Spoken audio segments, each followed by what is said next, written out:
X rata-ratanya. Oke. X rata-rata itu didapat dari, siapa yang bisa jawab X rata-rata dapat dari mana? Berapa hasilnya?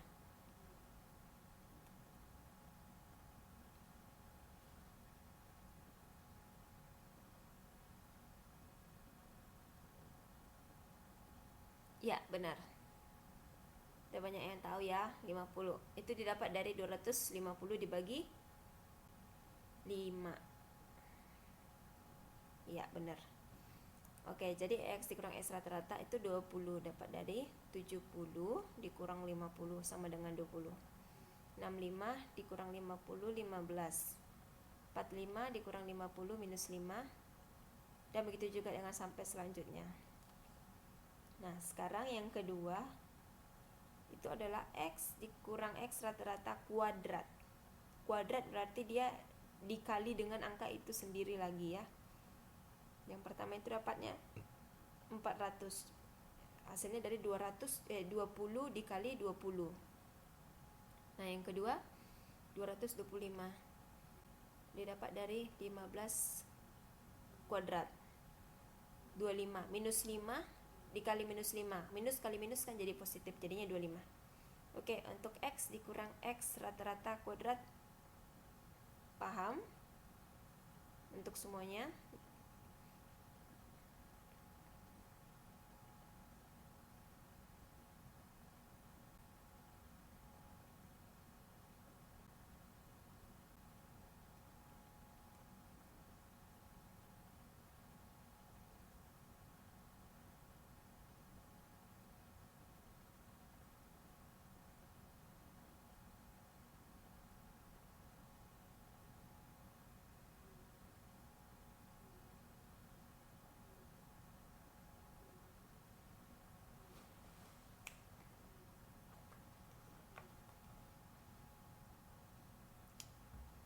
Oke, berarti sudah paham ya untuk ini. Nah, kemudian kita bisa masuk ke, oke, sebelum yang data berkelompok, kita lihat rumus. Rumus awalnya itu adalah S sama dengan, nah ini kan 250. Jumlahnya kan 250, berarti kita tinggal masukkan ke bagian rumusnya itu, yaitu sigma S sama dengan sigma X dikurang X rata-rata dikuadratkan dibagi N dikurang 1. Nah, hasilnya adalah akar dari 1150 dibagi 5 dikurang 1 sama dengan 16,96. Itu bisa dilihat di halaman 3.8. Oke, kita bisa pindah ke bagian selanjutnya. Nah, ini ada standar deviasi data yang berkelompok. Nah, untuk standar deviasi data yang berkelompok ini punya banyak rumus, yaitu yang pertama, deviasi standar untuk data yang dikelompokkan dihitung dengan menggunakan min. Nah, rumusnya itu ada juga sigma sama dengan akar dari sigma F dikali X dikurang mu kuadrat per N gitu ya, untuk standar deviasi pertama. Nah, untuk sampel besar jika N lebih besar itu sama dengan dari 100. Itu ada juga S atau deviasi standar sama dengan sigma F dikali X dikurang X rata-rata kuadrat per N. Nah, yang diminta adalah hasil akarnya. Oke. Nah, untuk yang ketiga itu sampel kecil, yaitu jika N kurang dari 100. S sama dengan akar dari sigma F dikali X dikurang X rata-rata kuadrat per N kurang 1. Ya, kita bisa lihat ini ada soal juga. Kita bahas satu-satu per kolom lagi ya, sama seperti yang tadi. Nah, sama seperti yang tadi juga, yang diketahui itu biasanya kolom keuntungan, kolom F, dan kolom X. Untuk Fx sampai F dikali X dikurang X rata-rata kuadrat itu kita cari sendiri. Oke, kita mulai dengan Fx. Fx itu didapat dari 4 dikali 35, 140. 7 dikali 45 sama dengan 315. 8 dikali 55 sama dengan 440. Oke, untuk fx ada yang mau ditanya?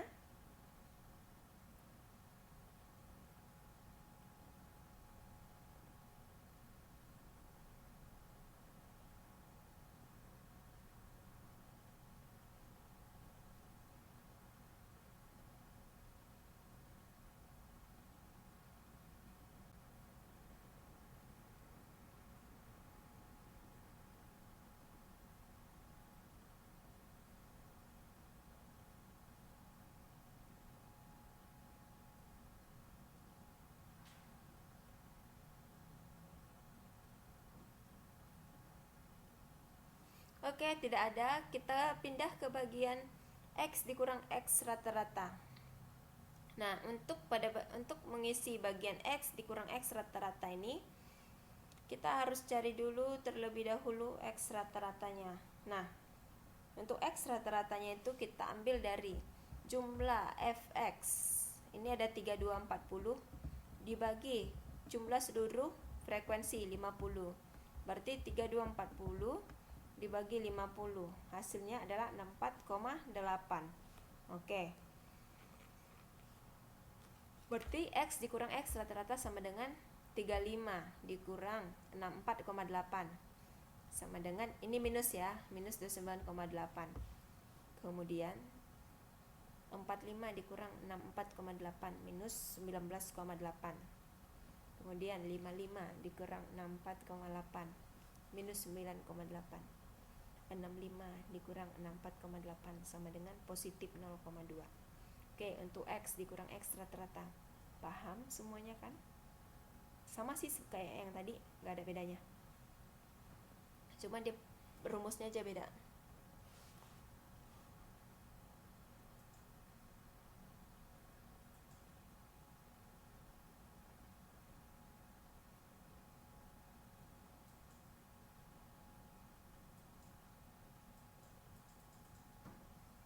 Oke, paham ya? Nah, untuk yang ketiga, X dikurang X rata-rata kuadrat. Nah, ini juga cuman dikuadratkan semuanya. Yang tadi di kolom X dikurang X rata-rata itu dikuadratkan semua. Oke, nah untuk yang kolom berikutnya juga kita tinggal kalikan dengan frekuensi. Kolom yang sudah dikuadratkan itu tinggal kita kalikan dengan frekuensi. Jadi 888,04 dikali 4 hasilnya 3552,16.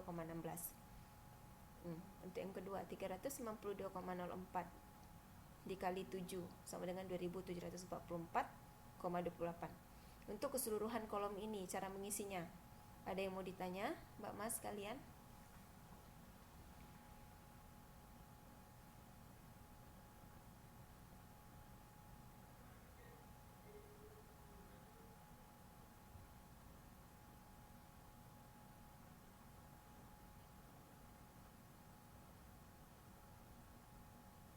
Untuk jika ada yang masih kurang paham, jangan malu-malu, kita bisa langsung ditanyakan kepada saya, karena ini nanti adalah pasti yang keluar untuk di ujian untuk hal-hal yang seperti ini.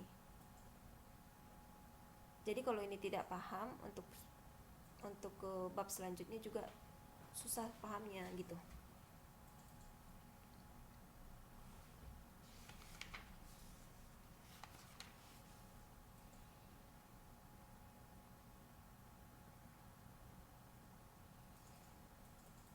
Oke, karena semuanya bilang tidak ada, nah kita masuk ke bagian rumusnya.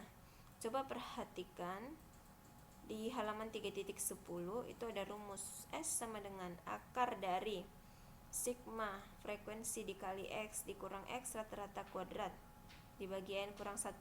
Jadi sigma dari F dikali X dikurang X rata-rata kuadrat itu kan ini jumlah sigma, berarti ini dong, ini jumlahnya 14,098.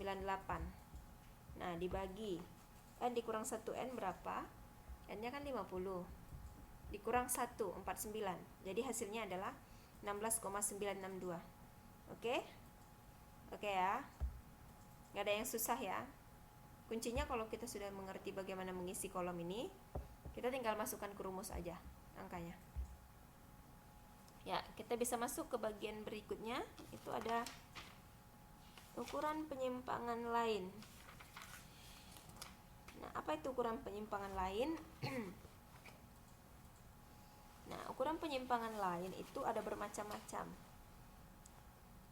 Yaitu ada variance, koefisien variasi, interquartile range, dan semi-interquartile range. Ya, variance itu disebut juga dengan deviasi standar yang dikuadratkan. Koefisien variasi itu disebut juga dengan persentase deviasi standar terhadap rata-ratanya. Nah, kalau interquartile range itu selisih antara kuartil 3 dan kuartil 1. Kalau deviasi kuartil setengah dari interquartile range. Oke. Itu hanya definisi. Nah, ini dia. Ukuran kecondongan dan keruncingan. Nah, digunakan untuk mengetahui cara penyebaran sekelompok data. Yaitu bentuk distribusi ada 3 macam, yaitu distribusi berbentuk bell, distribusi berbentuk C, distribusi berbentuk U. Nah, jadi untuk modus itu sama dengan 3 median dikurang 2 min. Oke.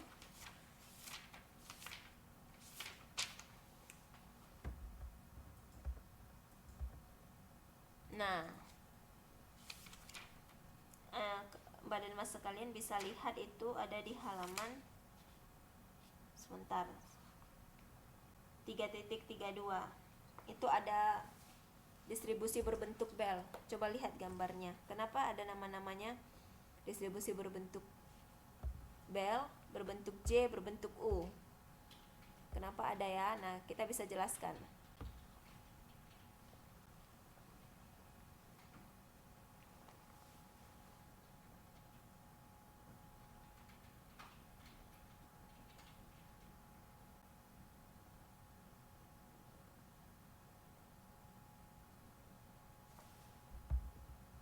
Oke, di halaman 3.33 itu ada gambar distribusi berbentuk bell. Kenapa dia dikatakan berbentuk bell? Karena grafik yang dibentuk itu dia berbentuk bell gitu. Jadi dilancip ke atas gitu. Semakin ke atas semakin lancip. Jadi dikatakan dia berbentuk bell. Nah, untuk distribusi berbentuk J, grafik yang dibentuk juga berbentuk J. Jadi dari atas menurun turun ke bawah gitu. Jadi semakin ke bawah dia semakin landai gitu ya. Nah, untuk berbentuk U itu di halaman 3.34. Nah, itu juga ada grafiknya, itu di tengah-tengah dia menurun gitu. Paling paling bawah itu ada di tengah-tengah. Kiri kanan dia equal gitu ya, sama-sama dan ternyata di tengah-tengah dia paling turun, paling menurun gitu. Oke. Nah, untuk perhitungan alfa pangkat 3 untuk data yang dikelompokkan. Nah, itu ada pada bagian ukuran kecondongan ya. Oke. Buka halaman 3.35 ukuran kecondongan. Nah, atau kecondongan ini sering disebut dengan sweetness. Nah, ukuran kecondongan dari suatu kurva dapat dihitung dengan rumus Pearson, yaitu SK sweetness sama dengan X rata-rata dikurang modus per S. SK adalah koefisien kecondongan, X rata-rata adalah rata-rata hitung ya, MO modus, S adalah deviasi standar. Oke, ya untuk ini sweetnessnya sama dengan ada rumus nih, koefisien kecondongan 3 dikali X rata-rata dikurang median per S. Nah, ada juga, nah itu tergantung jika koefisien kecondongannya itu positif, berarti minnya lebih besar daripada mediannya. Nah, itu setiap gambar ada penjelasan masing-masing. Nah, kita langsung masuk ke contoh soalnya saja. Nah, itu ada di di PPT saya ada perhitungan alfa pangkat 3 untuk data yang dikelompokkan. X sama dengan 70, 65, 45, 40, 30. Sama ya, jumlahnya masih 250. Nah, untuk X dikurang X rata-ratanya. Nah, ini juga sama. Kita cari dulu X rata-ratanya berapa, yaitu 250 dibagi 5. Hasilnya 50. Jadi 70, X-nya 70 dikurang X rata-rata 50 sama dengan 20. Kemudian 65 dikurang 50 sama dengan 15. 45 dikurang 50 minus 5. Begitu selanjutnya sampai ke bawah. Nah, hal yang sama dengan bagian 2 dan bagian 3. Cuman di bagian 2 ini kita tinggal mengkuadratkan hasil daripada X dikurang X rata-rata. Jadi 20 dikuadratkan jadinya 400. 15 dikuadratkan jadi 225. Nah, untuk yang ketiga, X dikurang X rata-rata pangkat 3.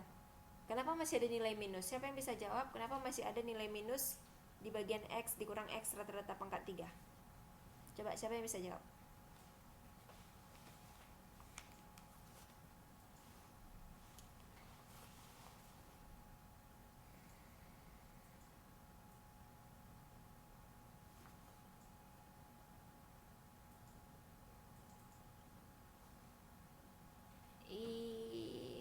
Ini karena bukan merupakan angka mutlak. Min X, min kali min, plus kali min, min. Iya. Yang lain masih ada yang jawab?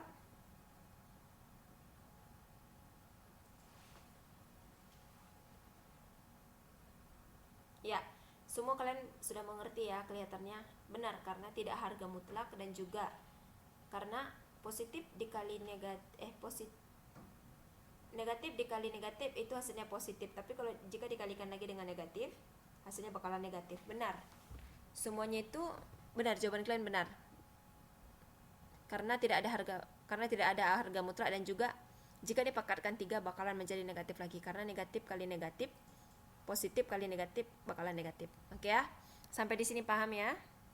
Atau ada yang mau ditanya untuk tabel ini?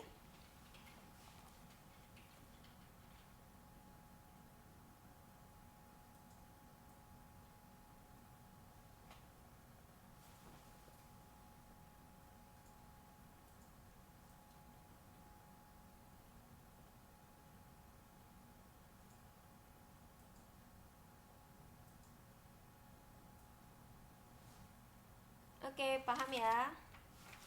Nah, untuk memasukkan rumusnya juga sama. Itu untuk alfa 3-nya adalah 1/n. N-nya itu coba lihat di buku kalian semua, itu diketik 1/3 dikali 2250. Salah ya, itu 1/5. Diganti aja langsung di bukunya. Untuk alfa 3 halaman 3.9.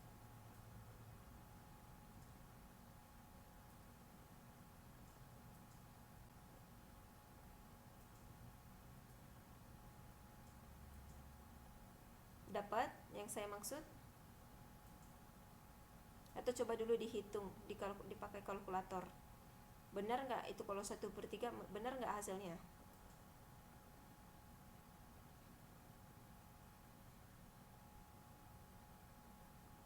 Coba dulu dihitung. Itu di halaman 3.39 Mbak Endang.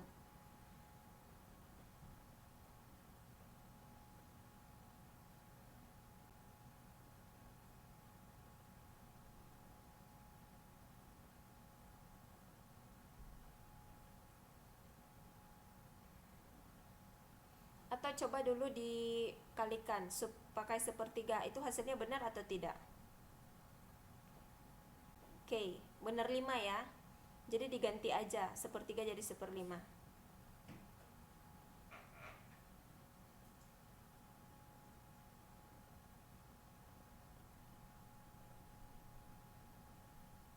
Oke, benar ya. Udah. Kita bisa pindah ke slide berikutnya. Nah, ini banyak nih. Tapi sama aja sih, gampang karena kalian udah mengerti tadi di awal.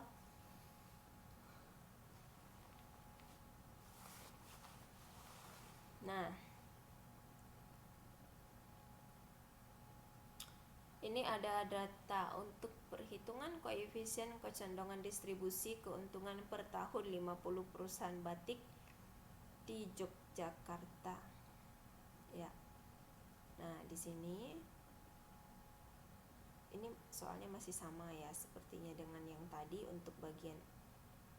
Oke, dari bagian fx x dikurang x rata-rata sampai x dikurang x rata-rata kuadrat. Oke, sampai jika melihat ini kolom ini, ada yang masih belum paham?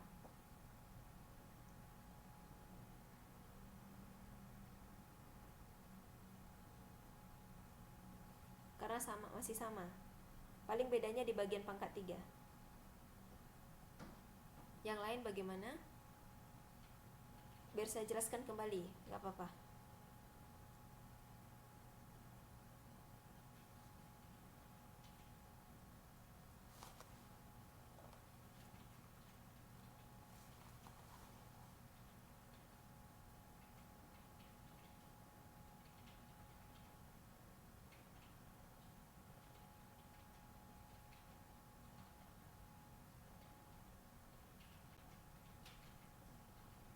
Oke, paham ya? Bedanya di sini ada yang pangkat 3.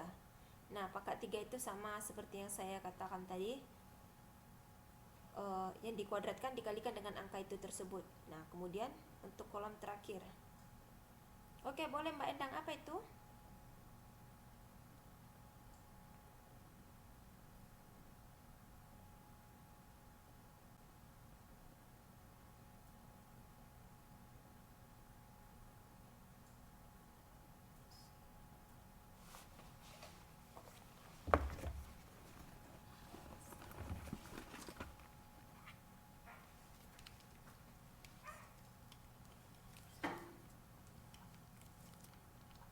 Oke, belajar tabel gini untuk apa fungsinya? Ini sering digunakan orang untuk penelitian, Mbak. Kayak sepertinya untuk mengerjakan skripsi, tesis. Kalau datanya itu kuantitatif, itu biasanya menggunakan statistika. Nah, tabel-tabelnya seperti ini. Sama sampel-sampelnya seperti ini. Seperti ini kan ini contohnya nih, perhitungan koefisien kecondongan distribusi keuntungan perusahaan. Jadi dia mau lihat perusahaan ini kecondongannya seperti apa. Nah, pakai tabel-tabel seperti ini gitu. Atau mau lihat rata-rata pertumbuhan penduduk, pakai min gitu. Pakai min berapa itu tahun dari segini sampai segini jika melakukan sensus. Gitu-begitu, Mbak. Tapi itu biasanya sih untuk yang statistika seperti ini biasanya digunakan untuk pada bagian-bagian penelitian seperti itu. Gimana Mbak Endang?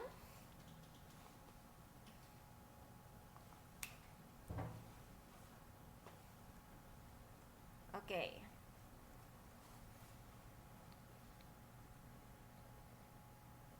Sama-sama Mbak. Ada yang lagi yang mau bertanya?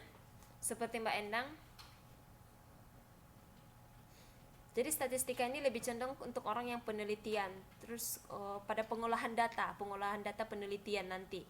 Untuk skripsi, tesis, disertasi, ataupun sensus penduduk dan lain sebagainya.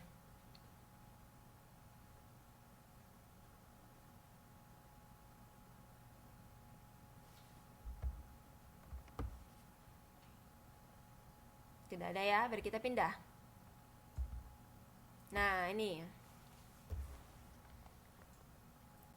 perhitungan tingkat keruncingan data yang tidak dikelompokkan.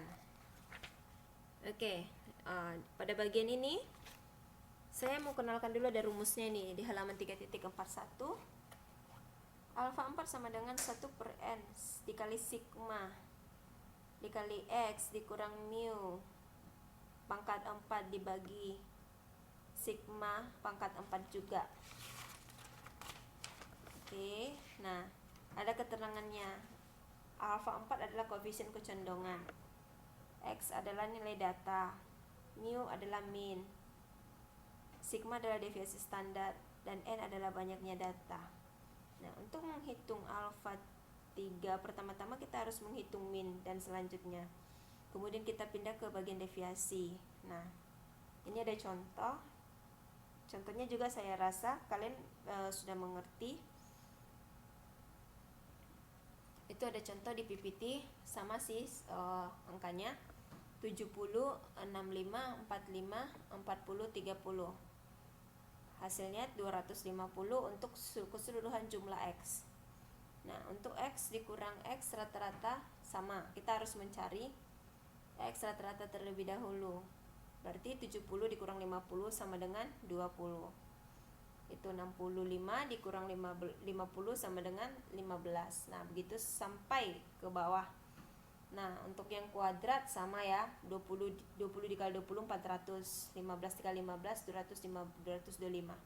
Itu sama dari atas sampai ke bawah.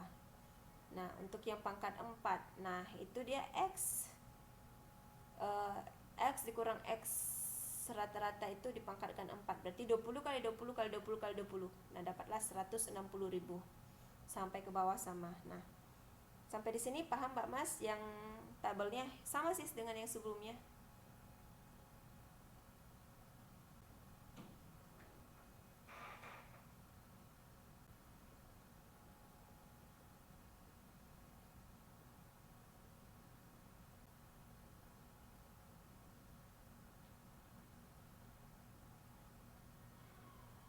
Nah, untuk perhitungan di buku, coba lihat di halaman 3.42, itu alfa 3. Mereka masih buat 1/3 ya. Itu diganti. Atau coba dihitung dulu pakai kalkulator. Benar nggak 1/3 atau 1/5 juga gitu. Coba semuanya hitung dulu.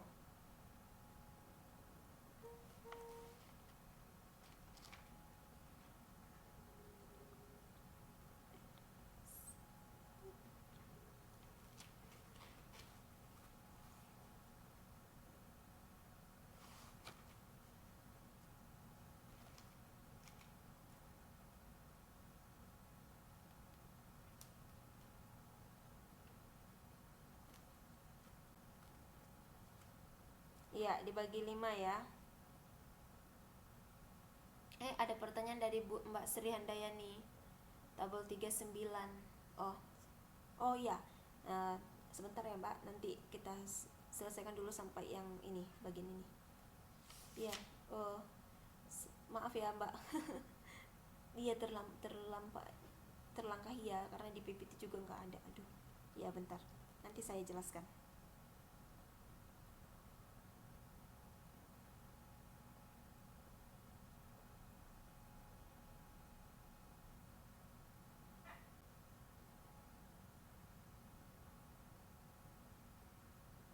Ya, nanti saya jelaskan lagi. Oke, atau kita buka saja dulu untuk tabel 3.9 halaman 341. Coba semuanya buka halaman 3.41 tabel 3.9.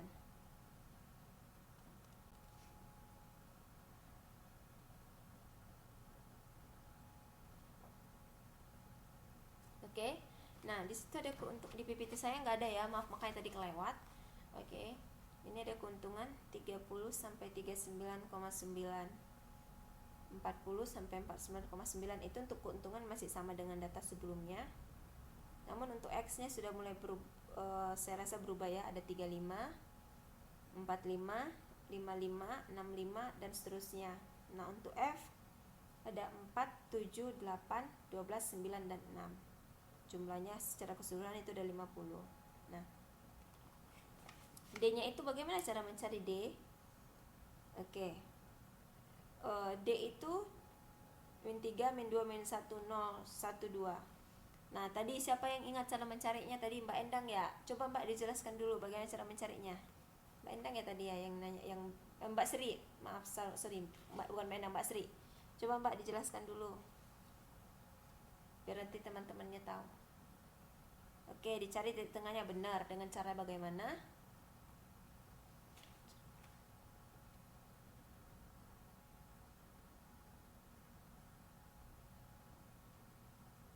Iya, benar.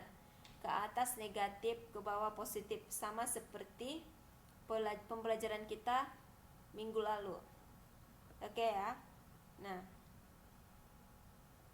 untuk ID. Nah, ID itu adalah minus 12 dapat dari mana? Frekuensi dikali deviasi. Untuk ID-nya frekuensi dikali deviasi, jadi 4 dikali minus 3 sama dengan minus 12. Nah, 7 dikali minus 2 sama dengan minus 14. 8 dikali minus 1 sama dengan minus